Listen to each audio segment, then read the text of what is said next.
కొండేపి నియోజకవర్గం సింగరాయకొండ మండల కేంద్రంలో ఏర్పాటు చేసిన శ్రీ మహాత్మా జ్యోతిబా పూలే కాంస్య విగ్రహానికి రాష్ట్ర వైద్య ఆరోగ్య శాఖ మంత్రి శ్రీ సత్యకుమార్ యాదవ్, రాష్ట్ర సాంఘిక సంక్షేమ శాఖ మంత్రి Dola Bala Veeranjaneya Swamy, AP maritime board chairman Shri Damacharla Satyanarayana, AP పర్యాటక అభివృద్ధి సంస్థ చైర్మన్ డాక్టర్ నూకసాని బాలాజీతో కలిసి ప్రారంభించారు.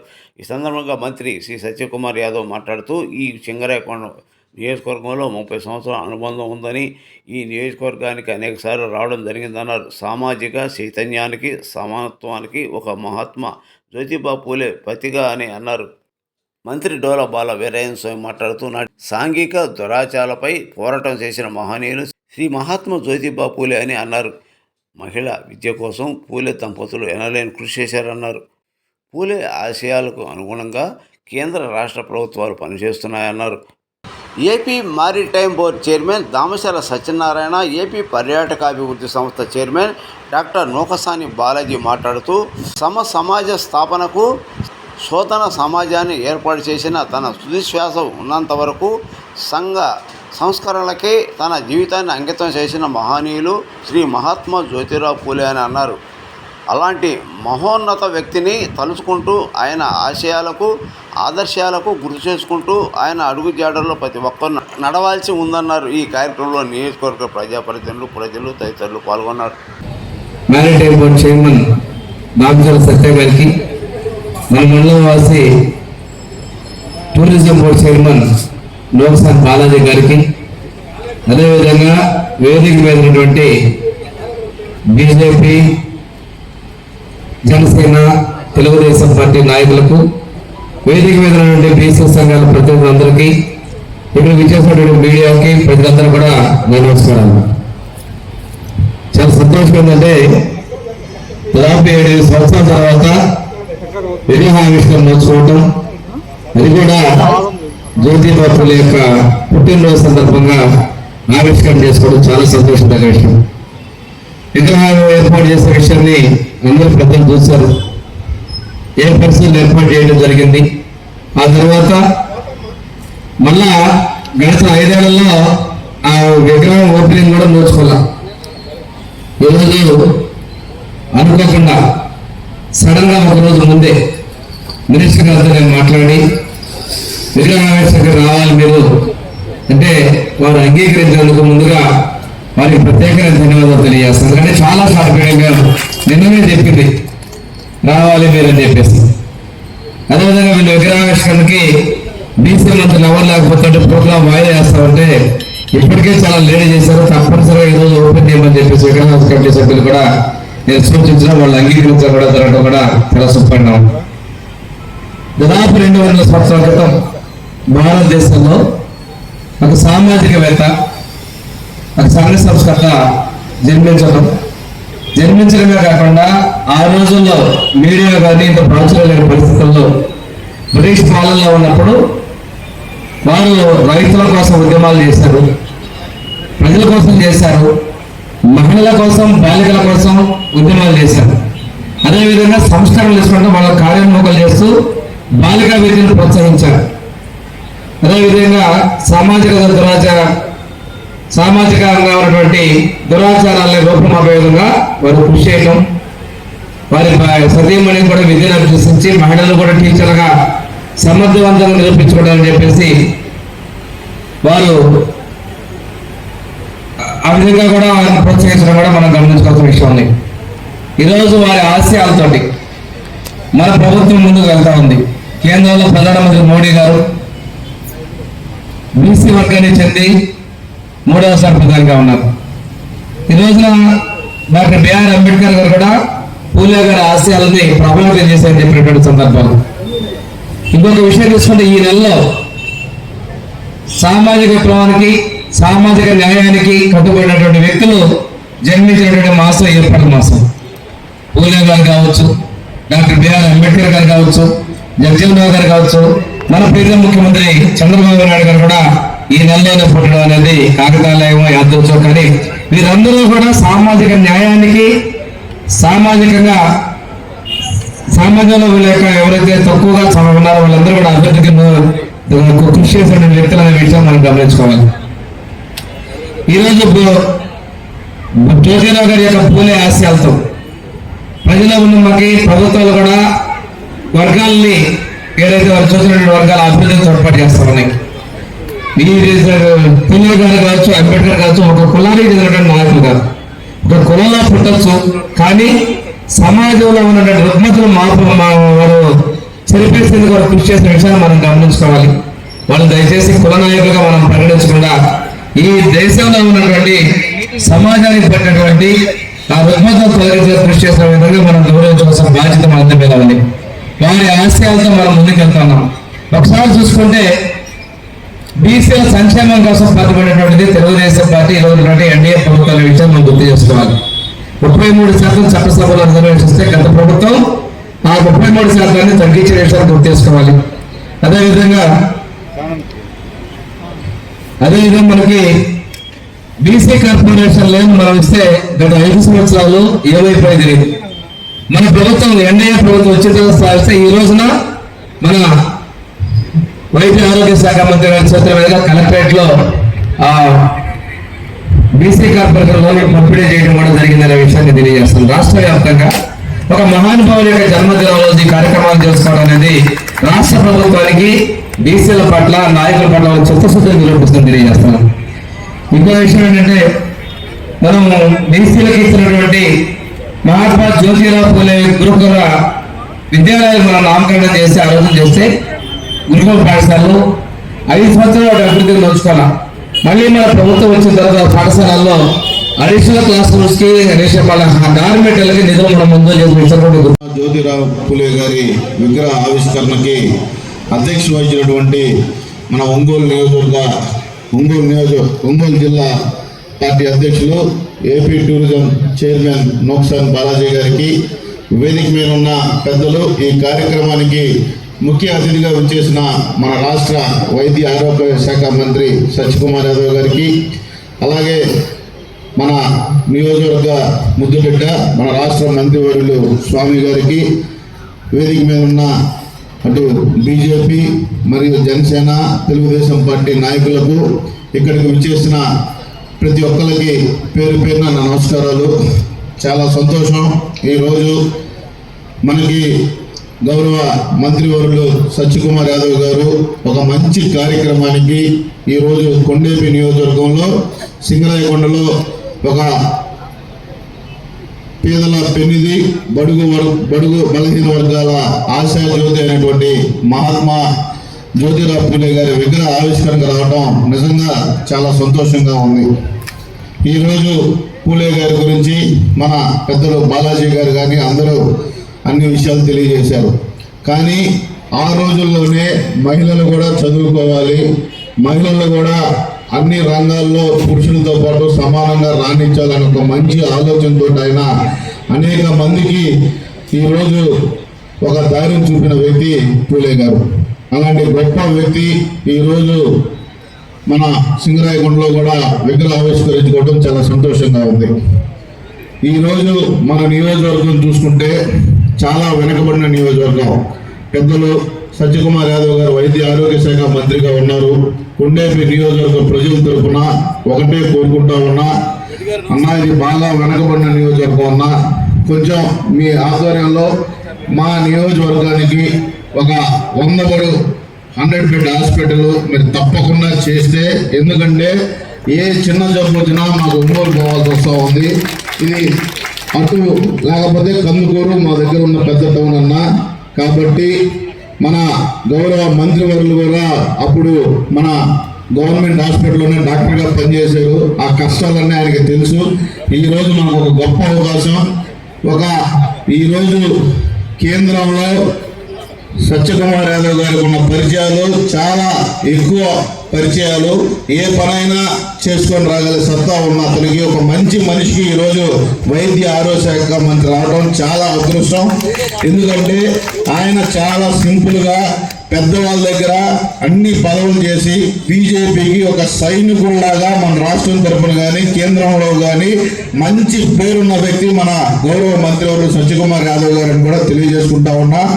ఆయనకి దామచల్ల కుటుంబంతో 30 సంవత్సరాల అనుబంధం. మా పెద్ద ఆయన దామచల్ల ఆంజనేయులు గారు, వెంకయ్య నాయుడు గారితో ఎప్పుడు మా ఇంటికి హైవేలో వెళ్ళినప్పుడల్లా వచ్చి పెద్ద ఆయనతో కలిసి మాట్లాడుతూ వెళ్ళేవాళ్ళు. ఆ గొప్ప పరిచయం చనువుతోటి మిమ్మల్ని కొండేపి నియోజకవర్గ ప్రజల తరఫున ఒక 100 బెడ్ హాస్పిటల్ మాత్రం మాకు పైలట్ ప్రాజెక్ట్ అన్నా మా దాంట్లో స్టార్ట్ చేయమని కోరుకుంటా ఉన్నాము. ఈరోజు ఇక్కడ ఎక్కువ మంది ఈ మండలంలో బీసీలు ఉన్నారు, వాళ్ళకు కూడా చాలా అవసరం ఈ యొక్క హాస్పిటల్ కూడా. కాబట్టి మీరు తప్పకుండా చేస్తారని ఆశిస్తూ ఈరోజు ఒక మంచి కార్యక్రమాన్ని మన సింగరాయకొండ మండలం అందరూ కలిసి ఈ యొక్క కమిటీ జ్యోతిరావు ఆదిత్య పూలే గారి కమిటీ సభ్యులందరినీ మనస్ఫూర్తిగా నేను అభినందిస్తా ఉన్నా. ఇలాంటి కార్యక్రమాలు పార్టీ సీనియర్ నాయకులు, టూరిజం కార్పొరేషన్ అధ్యక్షులు డాక్టర్ నుకసాని బాలాజీ గారికి, నిరంతరం ప్రజల మధ్య ఉంటూ ప్రజా సమస్యల మీద చర్చిస్తూ అనేక సందర్భాల్లో మేము కలిసిన 10 నెలల్లో కలిసిన ప్రతిసారి నియోజకవర్గం సంబంధించిన సమస్యలు, ఇక్కడ సిఎస్సి గురించో లేదా ఇక్కడ ప్రజల ఆరోగ్య సంరక్షణ గురించి మాత్రమే మాట్లాడే అన్ని విషయాల మీద అవగాహన ఉన్న మంత్రివర్యులు, సహచర మంత్రివర్యులు డోల బాల వీరాంజనేయ స్వామి గారు, ఇప్పుడే చెప్తున్న అధ్యక్షులు గారు నా గురించి చాలా చెప్పారు. నేను ఈ ఊర్లోకి వస్తుంటే అంటే చాలా పెద్ద గుంపు జై సత్యనారాయణ యువకులంతా వచ్చారు. మరి మా ఏరియాలో రాయలసీమ అంతా సత్యనారాయణ అంటుంటారు. నేను కాలం సర్దుకొని దిగాను, నాకు ఇంత ఫ్యాన్ ఫాలోయింగ్ ఉందని. అందరూ పరిగెత్తి వస్తున్నారు, నా దగ్గరకు వస్తున్నారు అంట. నన్ను వదిలేసి మా జూనియర్ సత్య దగ్గరికి వెళ్ళారు.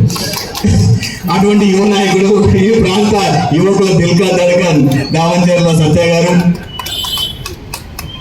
అదేవిధంగా సర్పంచ్ వనజ గారు, తెలుగుదేశం పార్టీ సీనియర్ నాయకులు సింగయ్య గారు, శ్రీనివాసులు గారు, భారతీయ జనతా పార్టీ జిల్లా అధ్యక్షులు శ్రీనివాసరావు గారు, తల్లం రమేష్ గారు, మాలకోటి గారు, గీతాంజలి గారు, జనసేన పార్టీ నాయకులు రాజేష్ గారు, మనోజ్ గారు, అదేవిధంగా ఈ జ్యోతిబా పూలే కమిటీ విగ్రహ కమిటీ అధ్యక్షులు ఆవుల కోటేశ్వరరావు గారు, డాక్టర్ బిఆర్ అంబేద్కర్ విగ్రహ కమిటీ అధ్యక్షులు కృష్ణయ్య గారు, అదేవిధంగా బాబు జగజీవన్ రామ్ విగ్రహ కమిటీ అధ్యక్షులు విజయానంద్ గారు, వేదిక మీద ఉన్న కూటమి నాయకులకి, కింద ఉన్న కూటమి కార్యకర్తలకి, నాయకులకి, ముఖ్యంగా సింగరాయకొండ గ్రామ ప్రజానికానికి అందరికీ కూడా చేతులెత్తి నమస్కరిస్తున్నాను.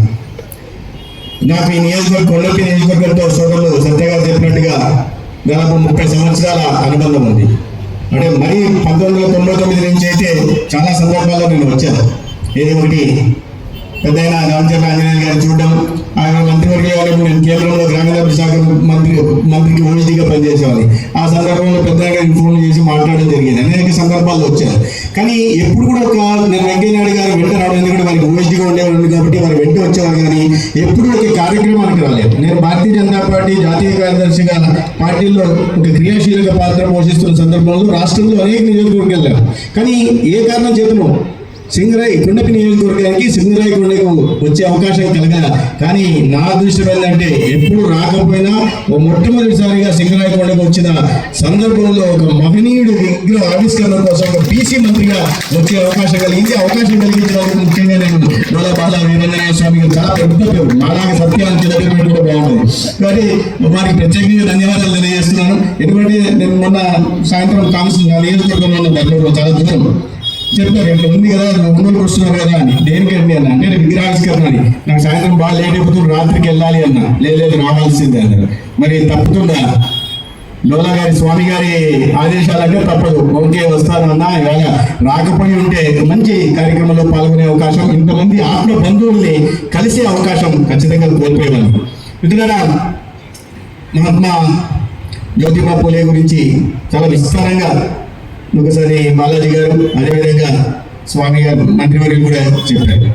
వారి గురించి అంత విస్తారంగా చెప్పిన తర్వాత నేను మళ్ళీ జోడించాల్సిన అవసరం ఉంది. కానీ ఒక మాట మాత్రం చెప్పగలను, సామాజిక చైతన్యానికి, సమానత్వానికి వారి ఒక ప్రతీక. వారి జీవితాంతం ఈ అణగారిన వర్గాలకి, బలహీన వర్గాల జీవితాల్లో చైతన్యం నింపడం కోసం ప్రయత్నం చేశారు. వారి సమాజంలో చైతన్యం నింపడానికి అనేక రకాల కార్యక్రమాలు తీసుకోవడం, సత్యశోధన సంస్థలు నిర్మించడం, దాని ద్వారా మూఢనమ్మకాల మీద ప్రజల్లో చైతన్యం కల్పించే ప్రయత్నం చేయడం, లేదా దీనబంధు అనే పత్రికని స్థాపించి దాని ద్వారా తన భావజాలాన్ని ప్రజల్లోకి తీసుకెళ్లే ప్రయత్నం చేశారు. అదేవిధంగా భ్రూణ హత్య ప్రబంధ గృహాలు అని చెప్పి వితంతువుల మీద, బాలింతల మీద కూడా ప్రత్యేక దృష్టి పెట్టి ఏ రకంగా అయితే మహిళా సాధికారత కోసం బాలికా పాఠశాలలు ప్రారంభించారు, అదేవిధంగా వితంతువులు బాలింతల మీద కూడా వారి సాధికారత కోసం కూడా ప్రయత్నం. అంటే సమాజంలోని నిమ్న వర్గాల అందరికీ కూడా ఒక ఆలంబనగా నిలుస్తూ, వారికి చేయూతనిస్తూ, వారి జీవితంలో వెలుగులు నింపే ప్రయత్నం చేశారు. ఈ సంస్కరణ తీసుకొచ్చిన మొదటి దేశంలో మొదటి తరం నాయకుల్లో మహాత్మా జ్యోతిబా పూలే గారు ఖచ్చితంగా ఒక ప్రత్యేక స్థానం ఉంటుంది. దాని కారణంగానే ఇవాళ బలహీన వర్గాల్లో గర్వంగా మనం చెప్పుకోగలుగుతున్నామంటే దానికి ఆనాడు వారు వేసుకుంటున్నారు. నేను ధర్మవరం నియోజకవర్గానికి వెళ్ళినప్పుడు కొత్త నియోజకవర్గం, అక్కడంతా ప్రాబల్యం, అగ్రికల్చర్ ప్రాబల్యం ఎక్కువ ఉంటుంది. అంటే మరి ఫ్యాక్షన్ ప్రాంతం పులివెందుల, ధర్మవరం పక్కపక్కనే ఉంటాయి. అంటే అవతలలో గొంతులకి దౌర్జన్యాలు చేసి, అరాచకాలు చేసి పీపుల్స్ పార్ట్నర్షిప్ పేరుతో ఒక వినూత్న కార్యక్రమానికి శ్రీకారం చుట్టారు. అనేక రకాలైన కార్యక్రమాలు ఇవాళ బీసీకి 28 మందికి ఇక్కడ చంద్రబాబు నాయుడు గారు అవకాశం ఇస్తే అక్కడ నరేంద్ర మోడీ గారు 27 మందికి అవకాశం ఇచ్చారు. ఇక్కడ బీసీల సాధికారత కోసం చంద్రబాబు నాయుడు గారు పనిచేస్తుంటే అక్కడ బీసీలకి రాజ్యాంగ భద్రత కల్పిస్తూ నిర్ణయం తీసుకున్నారు. రాజ్యాంగ సవరణ చేసి బీసీలకు రాజ్యాంగ భద్రత కల్పించారు, ఎన్సీబీసీకి రాజ్యాంగ భద్రత కల్పించారు. ఈ విధంగా 33% గతంలో రిజర్వేషన్లు ఉంటే దానికి గత ప్రభుత్వం దాన్ని 24% స్థానిక సంస్థల్లో పెట్టింది. అంటే బీసీల మీద ఎందుకంత కోపం ఉందినో నాకు అర్థం కాదు. చివరికి రాజకీయంగా కూడా సరే, ఇదంటే ప్రజలు గమనించలేదు, రాజకీయాల్లో కూడా మీకు గుర్తుండలేదు. 2 సంవత్సరాల తర్వాత 2 సంవత్సరాలు గత ప్రభుత్వంలో మంత్రులు మార్చారు. మంత్రులను చూస్తే మీరు మంత్రులను చూస్తే పెద్దిరెడ్డి రామచంద్రారెడ్డిని మార్చలేదు. అక్కడ పార్థసారథి యాదవ్ గారిని మార్చారు. అక్కడ కర్నూలు జిల్లాలో బుగ్గన రాజేంద్రనాథ్ రెడ్డి గారిని మార్చలే, బీసీలకు సంబంధించిన గుమ్మడి జయరాంను మార్చారు. ఇక్కడ నెల్లూరుకి వస్తే నెల్లూరుకి వెళ్ళి అక్కడ నెల్లూరు పక్కన ఉంటున్న వాళ్ళని ఎవరిని మార్చే ప్రయత్నం చేయాల.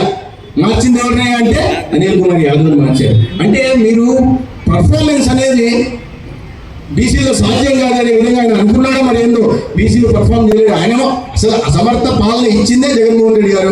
ఎవరిని తీసేయాల్సింది ఏంటంటే ముందు తీయాల్సింది ఆయన, తీసేయాల్సింది ఆయన. ఆ పని చేయకుండా ఆ మంత్రివర్గంలో ఉన్న బీసీలు మీరు పని చేయట్లేదని ఒక ఇది నెపం వేసి ముద్ర వేసి వాళ్ళని తొలగించాడు. మరి అదే సమయంలో పెద్ద రామచంద్ర గారిని ఎందుకు తెలియపోయారు, ఇంకో బుక్కన రాజనాయుడు గారిని ఎందుకు తెలియపోయారు, ఇంకోటి ఎందుకు తెలియపోయారు, అందరూ ఉన్నారు కదా. కానీ దానికి సమాధానం చెప్పేది లేదు. ఎందుకంటే బీసీల మీద వ్యతిరేకత నరాన తీర్చుకున్న వ్యక్తి కాబట్టి ఆ రకంగా చేసే ప్రయత్నం చేశారు. మిత్రులారా, వల్ల మంచి ప్రభుత్వం వచ్చింది. వీటి అన్నింటినీ వివక్షల్ని కాదని చెప్పి బీసీల మీద ప్రత్యేకంగా దృష్టి పెట్టింది. బీసీల అభివృద్ధి కోసం అనేక పథకాలు తీసుకొస్తుంది. కేంద్ర ప్రభుత్వం 4 కోట్ల ఇళ్ల నిర్మాణాలు తీసుకొస్తే దాంట్లో 52-53% మంది బీసీలు ఉన్నారు. ఇవాళ ముద్ర రుణాలు 52 కోట్ల మందికి ముద్ర రుణాలు కేంద్ర ప్రభుత్వం చేస్తుంది, మన రాష్ట్రంలో కూడా అందుతున్నాయి. దానికి 33 లక్షల కోట్లు ఈ 10 సంవత్సరాల్లో ఇవ్వడం జరిగింది, మంజూరు చేయడం జరిగింది, విడుదల చేయడం జరిగింది బ్యాంకుల ద్వారా. దాంట్లో మీరు ఆశ్చర్యపోతారు, దాంట్లో చూస్తే 61% బీసీలు ఉన్నారు. ఆ ముద్ర రుణాల ద్వారా సమాజంలో వాళ్ళ కాళ్ళ మీద నిలబడమే కాకుండా మరి నలుగురికి ఆధారం చెప్పిన వాళ్ళలో ఎవరైనా ఎక్కువ శాతం ఎవరు ఉన్నారు సంఖ్య అంటే బలహీన వర్గాలకు సంబంధించిన వాళ్ళు. ఎందుకంటే బలహీన వర్గానికి సంబంధించిన వాడు ఇవాళ పేదరికాన్ని అనుభవించిన వాడు, పేదల కళ్ళగళ్ళు కన్నీళ్లు స్వయంగా అనుభవించాడు. కాబట్టి ఆ బలహీన వర్గం నుంచి వచ్చిన వ్యక్తి ఈ దేశానికి ప్రధానమంత్రి అయితే తను ప్రధానమంత్రిగా కాకుండా ప్రధాన సేవకుడిగా తను అభివర్ణించుకుంటూ ఇవాళ బీసీల అభ్యున్నతి కోసం పనిచేయడమే కాకుండా సమాజంలోని అన్ని వర్గాల కోసం సబ్కా సాథ్ సబ్కా వికాస్ అనే పేరుతో ఇవాళ పనిచేస్తూ అందరి జీవన ప్రమాణాలు పెంచే ప్రయత్నం జరుగుతూ ఉంది. ఏదైనప్పటికీ ఇవాళ ఈ కార్యక్రమం సందర్భంగా మీ అందరినీ కలిసే అవకాశం కలిగించినందుకు ఇవాళ బాల వీరాంజనేయ స్వామి గారికి, సత్య గారికి, సత్య గారికి నా పేరు నేనే చెప్తున్నాను ఏంటంటే ఇప్పుడేదో సత్యకుమార్ యాదవ్ అన్న చిన్నపిల్లలందరూ నా పూర్తి పేరు అయితే నన్నంతా సత్య అనే అనేవాళ్ళు. ఇప్పుడు కూడా చాలా మంది మన బీజేపీలో ఉండవరకైనా ఒక రాష్ట్రానికి సంబంధించిన ఈ చిన్న మాట చెప్పాలి. ఒక ముఖ్యమంత్రి ఫోన్ చేసి నాతో పాటు ఆయన కూడా జాతీయ కార్యదర్శిగా ఉండేవాడు హర్యానాకి సంబంధించి. చేసి సత్యాజీ చోటా సా కామే అన్నాడు. చిన్న పని ఉండదు ఏంటంటే ఇక్కడ తెలంగాణలో మినిస్టర్ ఉన్నాడు, ఆయన చెప్పాలన్నాడు. పేరు చెప్పండి, ఎవరు అన్నాడు. హెల్త్ మినిస్టరు అన్నాడు. హెల్త్ మినిస్టరు అని అంటే నా 1 మినిట్ అని సత్యకుమార్ యాదవ్ అని అంటే నేను మళ్ళీ చెప్పండి అన్నా. సత్యకుమార్ యాదవ్ అన్నాడు. నేను చెప్పే తెలంగాణ में हेल्थ मिनिस्टर सत्य कुमार यादव नहीं है, वो दामोदर राज नरसिम्हा जी है అన్న. ఆయన వేరే दामोदर राज नहीं, ये हेल्थ मिनिस्टर सत्य कुमार यादव అన్న. అంటే మరి జాంతే హే అన్నాడు. తెలుసా మీకు అన్నాడు. బ్రహ్మాండంగా తెలుసు అన్న. మనకు తెలిస్తే చిన్న మాట చెప్పాలి. మీకు కూడా ఆయన బాగా తెలుసు, మీరు చెప్పినా సరిపోతుంది అన్నారు. అవునా, నాకు తెలుసా? ఎలా అన్నాడు. మీరు చెప్తున్న మంత్రి తెలంగాణ కాదు, ఆంధ్రప్రదేశ్. మీరు మాట్లాడుతున్న సత్యకుమార్ యాదవ్ వేరు కాదు ఆయన. మీరు మాట్లాడుతున్న నేనే. మీకు ఇన్నాళ్ళుగా సత్యాన్ని తెలుసు, నేనే మంత్రిని. చెప్పండి ఇప్పుడు ఆదేశించండి ఏం చేయాలో అన్న. అంటే నాకు ఆ సత్య అనేది ఈ మధ్య నేను సత్యకుమార్ యాదవ్ అంటే నేను కూడా చూస్తూ ఎవరని డౌట్ వస్తుంది నాకు. ఇప్పుడు అలవాటు పడిపోయాయి 10 నెలల్లో. గతంలో ఏంటంటే కొన్ని సంవత్సరాలు కూడా సత్యంగానే ఉంటుంది. ఇవాళ కూడా అట్టే ఆ గర్భభంగం కలిగింది నాకు. ఆ గర్భభంగం కలిగింది కాబట్టి నోటీస్ తింటే సరే ఇవాళ ఏదైనా అందరినీ కలిసే అవకాశం కలిగించినందుకు నిర్వాహకులకు ధన్యవాదాలు తెలియజేస్తూ కోటేశ్వరరావు గారికి ప్రత్యేకంగా ఇన్ని సంవత్సరాలు కూడా నేను కమిటీ సభ్యులందరూ కూడా నేను అభినందిస్తున్నాను. ఎందుకంటే ఇన్ని సంవత్సరాల పాటు నిరీక్షించి దాని తర్వాత ఆ విగ్రహావిష్కరణ 7 సంవత్సరాలు ఆగిన విగ్రహావిష్కరణకి ఒక బీసీ మంత్రిగా నాకు అవకాశం కలిగించారు. దానికి నేను మొత్తం టీం అంతా ధన్యవాదాలు తెలియజేస్తూ సెలవు తీసుకుంటాను. భారత్ మాతాకి